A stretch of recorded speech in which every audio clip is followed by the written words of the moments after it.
Donc, merci à Monseigneur Dornelas, merci à Claire Fourcade, qui est présidente nationale de la Société française d'accompagnement des soins palliatifs, et à Jacques Ricot, philosophe, de nous avoir rejoints pour cette deuxième partie de la soirée, intitulée Si certaines décisions sont prises, est-on libre de penser autrement? Donc, évidemment, personne ne sait encore l'issue du débat qui va avoir lieu aujourd'hui sur ce sujet. Personne ne sait comment la loi évoluera, mais effectivement se pose la question de la responsabilité, notamment des soignants, qui pourraient se retrouver en première ligne, hein. Donc Claire Fourcade, vous êtes médecin, vous êtes présidente nationale de la Société française d'accompagnement des soins palliatifs, je disais. Comment est-ce que vous voyez le débat tel qu'il se profile et comment est-ce que vous voyez la place des médecins par rapport aux décisions qui pourraient éventuellement être prises? Est-ce que est-ce que vous défendez déjà une position est-ce que vous avez pris une position devant le CCNE? Merci beaucoup. Alors moi je suis d'abord médecin de soins palliatifs à Narbonne et c'est ça qui fonde, c'est pour ça que je vous parle, c'est pas d'une autre place. Et ce qui incite les soignants à prendre la parole dans ces débats, vous avez entendu tout à l'heure, je trouve super bien expliquer ce qu'on fait de notre quotidien et pourquoi on se lève tous les matins. C'est la théorie de l'omelette au lard. Pour faire une omelette au lard, il faut des œufs et du lard. La poule donne ses œufs, elle est concernée. Le cochon, il donne son lard, il est impliqué. Donc on est tous concernés par la question de la fin de vie. Tous, ça nous touche, pour nous, pour nos proches, on se pose tous des questions. Mais nos patients et nous les soignants, on est impliqués. Et c'est ça qui explique qu'on ait une position parfois différente dans ce débat de celle qu'on entend dans les médias. Et c'est ça aussi qui fait qu'on se sent en responsabilité de prendre la parole dans ce débat. Parce que nos patients ne prennent pas la parole dans les débats. Donc on ne peut pas parler pour eux, mais ça a été très bien dit tout à l'heure. Je trouve on peut témoigner de ce qu'on écoute. Et puis on peut dire aussi qu'est-ce que ça nous fait à nous soignants, cette relation, ce qu'on fait avec nos patients. Et je trouve que c'est important de faire entendre ça dans le débat public. La place des soignants est une place importante. Et il me semble que toutes les décisions et la réflexion qui sont en cours actuellement peuvent impacter très fortement les soignants. Les soignants de soins palliatifs, ils ont pris un double électrochoc au printemps 2021. Coup sur coup, à 15 jours d'écart, avec une proposition de loi, peut-être vous en avez entendu parler, menée par Olivier Falorni, qui a été discutée dans une niche parlementaire. Donc une niche parlementaire, ça veut dire que c'est un créneau d'une journée pour discuter une proposition de loi.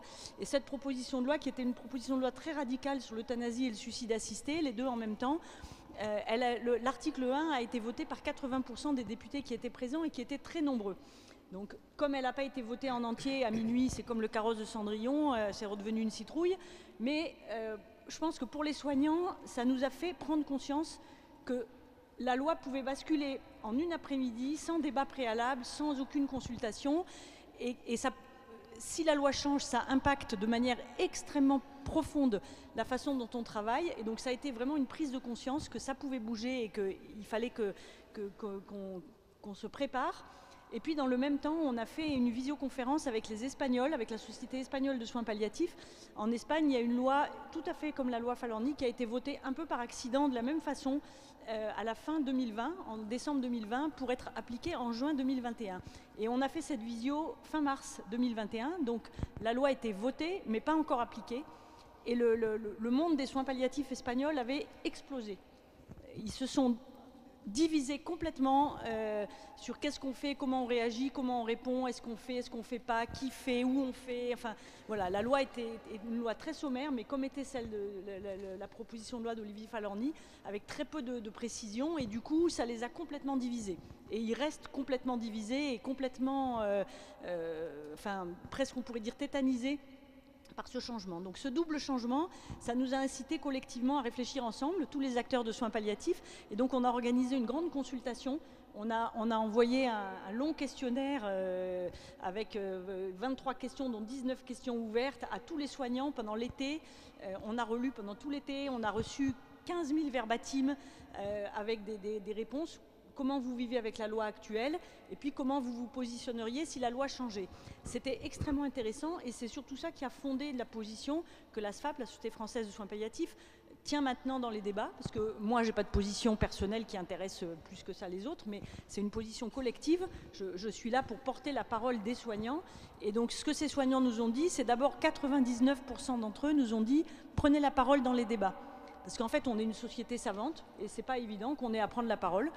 Une société savante, ça peut se contenter de faire des protocoles et de dire comment, des recommandations de bonnes pratiques. C'est notre travail de fond, de faire avancer la connaissance autour des soins palliatifs. Mais prendre la parole dans les débats, vous n'entendez jamais la Société française de cardiologie ou de néphrologie prendre la parole dans le débat public. Mais là, 99% des répondants nous ont dit il faut prendre la parole parce que sinon, personne ne sait ce qu'on fait. Ce que vous a présenté l'équipe qui a parlé tout à l'heure, ben, si elle ne vient pas le dire, personne ne sait ce qui est possible et ce qui se vit, ce qu'on entend, ce qui se touche. Et donc, il y avait déjà cette première mission, prenez la parole. Et puis après, on avait interrogé les soignants sur comment ils réagiraient si la loi changeait. Et puis, quel type de loi? Parce que vous avez entendu tout à l'heure dans la présentation qui ont été faites que selon les pays, il peut y avoir des lois très différentes. Et la position collective à laquelle on est arrivé après cette consultation, c'est que donner la mort n'est pas un soin. Donner la mort, ça ne fait pas partie des soins. Alors, il peut y avoir un débat sociétal, donc ça nous permet de différencier, si vous voulez, la question des gens qui vont mourir, qui est la question des soins palliatifs. C'est notre travail de tous les jours de nous occuper des gens qui vont mourir. Et la loi, ce n'est pas de loi qu'on manque pour s'occuper d'eux, c'est de moyens. Mais tous les jours, on se dit, mais si on était plus nombreux, si on pouvait aller à domicile davantage, si on pouvait faire plus, ce serait bien. Mais par contre, au quotidien, on ne se dit jamais, il nous manque de la loi. Et puis, il y a la question des gens qui veulent mourir, c'est-à-dire des gens qui veulent anticiper leur mort, qui veulent choisir le moment où ils meurent. Et ça, c'est une question sociétale dont on va débattre dans les mois qui viennent, mais ce n'est pas une question médicale. Ce n'est pas une question des soignants, c'est une question sociétale à laquelle c'est important qu'on réfléchisse collectivement. Mais nous, les soignants, on vient donner la position des soignants dans ce débat. Alors actuellement, si vous êtes là si nombreux, c'est que ça ne vous a pas échappé que le débat est reparti très rapidement là, depuis la rentrée, avec l'organisation de tout un ensemble de consultations diverses. L'idée étant d'avoir une réflexion collective. Alors cette réflexion collective me paraît extrêmement importante et utile. Parce que la loi, contrairement à l'impression qu'on pourrait avoir surtout sur ces questions de fin de vie dans le débat médiatique, la loi n'est pas faite pour résoudre des solutions singulières. C'est notre travail à nous de résoudre des solutions singulières. La loi nous fixe un cadre. Il y a ce qui est dans le cadre et ce qui est hors du cadre. Et dans ce cadre, il faut qu'il soit suffisamment flexible pour que nous, on puisse construire au quotidien l'accompagnement de chaque patient. Ça, c'est notre boulot, le singulier. La loi, c'est un message collectif. Et la loi actuelle qu'on a, elle envoie un message collectif à toute la société et à nous soignants, qui dit « vous comptez pour nous ». Elle dit aux patients « vous comptez pour nous et quoi qu'il en coûte, on va tout mettre en œuvre pour vous soulager. On ne doit pas s'acharner, alors ça a été dit tout à l'heure, je ne vais pas reprendre, hein, mais on doit vous soulager, même y compris si on vous fait dormir, peut-être même que parfois les traitements qu'on vous fait vous feront mourir plus vite, mais en tout cas l'objectif c'est de vous soulager et quoi qu'il en coûte, on va tout faire pour vous soulager ». Et ce message collectif, il est adressé aux patients. Et ça, c'est important. Moi, plus je vieillis, plus je le dis des fois comme ça aux patients. Patient qui dit « mais ce que je vis, ça n'a pas de sens ». Nous, on ne peut pas donner du sens. Mais en tout cas, ce qu'on peut vous dire, c'est que pour nous, ça a du sens d'être là, comme soignants. Et ce n'est pas seulement du sens pour nous, mais c'est du sens pour toute notre société. Parce que c'est les députés qui ont voté cette loi. Ce n'est pas nous, les soignants. C'est les députés qui ont dit que vous aviez du prix et que vous le valiez bien. Et donc, ce message collectif, il est extrêmement important pour chaque patient, pour les proches et pour nous soignants, pour pouvoir être là. Parce que le métier qu'on fait est un métier difficile. Il y a des chambres où c'est difficile de rentrer, il y a des jours où c'est difficile.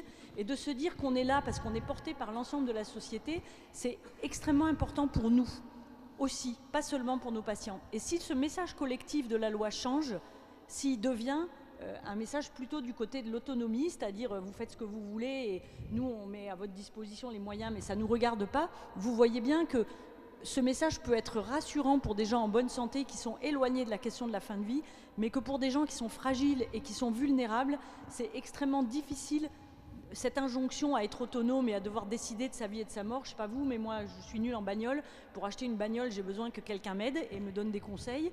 Et quand c'est des questions de vie ou de mort, encore plus, on a besoin d'être accompagné, d'être aidé et d'être guidé et de pouvoir réfléchir à plusieurs, avec ses proches, avec les soignants.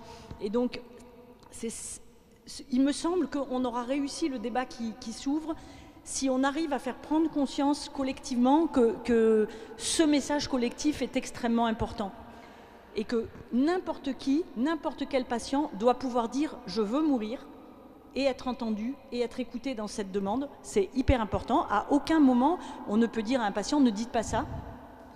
Un patient qui exprime le souhait de mourir, c'est une demande qui doit être entendue, c'est quelque chose, c'est notre quotidien d'écouter ça.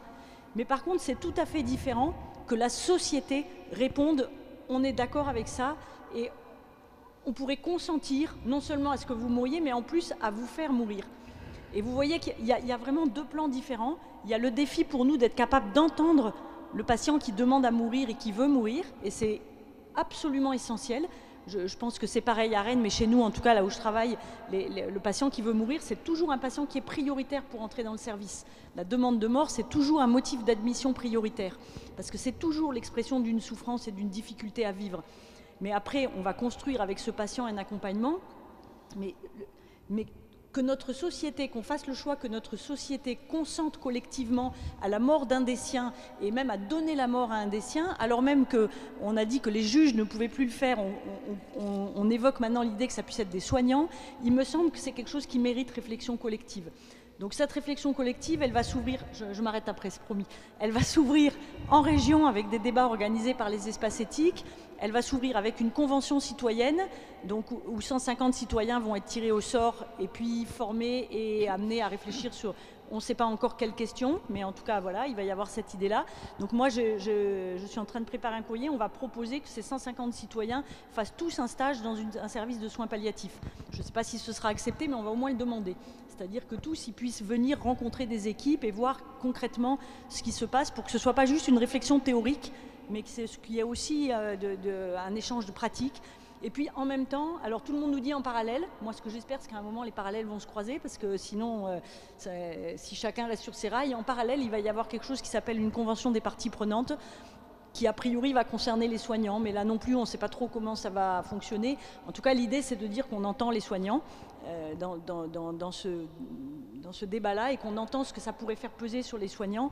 Et donc voilà, on va aussi prendre la parole là. À chaque occasion où ce sera possible, on va prendre la parole. Nous, soignants de soins palliatifs, et puis collectivement les soignants, parce que ce qu'on a vu aussi, c'est qu'il y a bien d'autres groupes de soignants qui sont concernés par cette question de la fin de vie, qui n'est absolument pas réservée aux soins palliatifs. Et donc on a commencé un travail avec une dizaine d'organisations professionnelles, les HAD, les réanimateurs, les oncologues, les soins palliatifs pédiatriques, enfin voilà, en essayant de travailler les gériatres, les médecins co-d'EHPAD. Donc l'idée c'est de réfléchir le plus largement possible. Il y a le Collège national infirmier, probablement on va être rejoint par le Collège national aide-soignant, j'espère, avec l'idée de dire mais ça impacte tous les soignants, c'est tout le monde du soin. Parce que même si c'est les médecins à qui on demande de faire le geste, ça concerne le monde du soin dans son ensemble. On travaille en équipe, il y aurait plein de choses à dire là-dessus, hein. On ne peut travailler qu'en équipe, l'accompagnement est collectif, on passe avec nos patients une promesse de non-abandon, quoi qu'il arrive, on sera avec vous jusqu'au bout. Et cette promesse, elle peut se tenir qu'en équipe. Moi, aujourd'hui, je ne suis pas dans mon service. Mais il y a quelqu'un d'autre qui y est et je suis tranquille comme tout. Je sais que ça marche. Et je peux dire aux patients, on sera là. Pas je serai là, mais on sera là, tous ensemble. Mais donc, tous ensemble, on est aussi concernés par ce changement de loi parce que ce travail en équipe, c'est ce qui nous permet de tenir. Moi, je dis toujours qu'on travaille en cordée parce que pour retenir celui qui tombe, parce que c'est compliqué, c'est difficile et qu'on a aussi à prendre soin les uns des autres. Et en prenant soin les uns des autres, on peut prendre soin des patients, mais donc on est tous impliqués. Ce n'est pas du tout qu'une question de médecin ou qu'une question de soins palliatifs. Cette question de la fin de vie, elle impacte l'ensemble du monde du soin. Et dans un monde du soin qui actuellement est dans un état de grande fragilité, il nous semble que tout ce qui pourrait venir déstabiliser est quelque chose qu'il faut, enfin en tout cas il faut y aller avec beaucoup de prudence. Et donc c'est ça qu'on va dire dans les mois qui viennent, aussi souvent qu'on nous en donnera l'occasion. Excusez-moi. Non.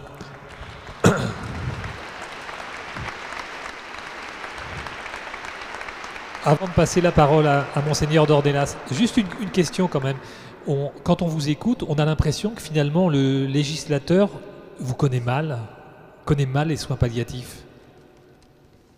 C'est le cas du législateur. Enfin, quand on rencontre des députés, c'est comme quand on fait une réunion publique, ils connaissent extrêmement mal, effectivement. Et donc, il y a un message qui passe depuis longtemps dans la société qu'on pourrait avoir une réponse simple à la question de la mort et que l'euthanasie, par exemple, pourrait être une réponse simple et rassurante. Alors, il y a quelque chose du côté du rassurant dans la tête, mais d'abord, ça a été déjà très bien dit, c'est absolument pas des demandes du quotidien, absolument pas. Autant la loi actuelle, je trouve que c'est une loi de notre quotidien. Tous les articles, c'est ce qu'on fait tous les jours. Limiter des traitements, les arrêter. Est-ce qu'on poursuit l'alimentation? Est-ce qu'on doit mettre davantage d'antalgiques? Est-ce que ça serait mieux de faire dormir? Ça, c'est des questions de tous les jours. Mais par contre, la question de l'euthanasie n'est pas du tout une question de tous les jours. Et donc, notre travail à nous, là, dans ces débats, c'est justement de prendre la parole chaque fois que c'est possible, comme on le fait ce soir, pour expliquer ce qu'on fait, parce que c'est vrai que c'est pas notre métier. Notre métier, c'est de soigner. On n'est pas forcément des bons communicants. C'est pour ça que je trouve que c'était génial votre intervention. J'ai trouvé ça vraiment super parce que ça vient dire concrètement ce qu'on fait au quotidien. Et donc on a aussi tout un travail nous à faire pour apprendre à faire ça, parce que c'est pas naturel pour aucun de nous. Et il y a des gens qui sont bien mieux organisés, beaucoup bien meilleurs communicants, qui ont réussi à donner beaucoup l'impression qu'on peut répondre de manière simple à une question complexe. Et je suis au regret de vous dire que la question de la mort va rester une question complexe, quoi qu'il arrive, quelle que soit la loi qui sera votée, ça va rester une question compliquée pour nous tous.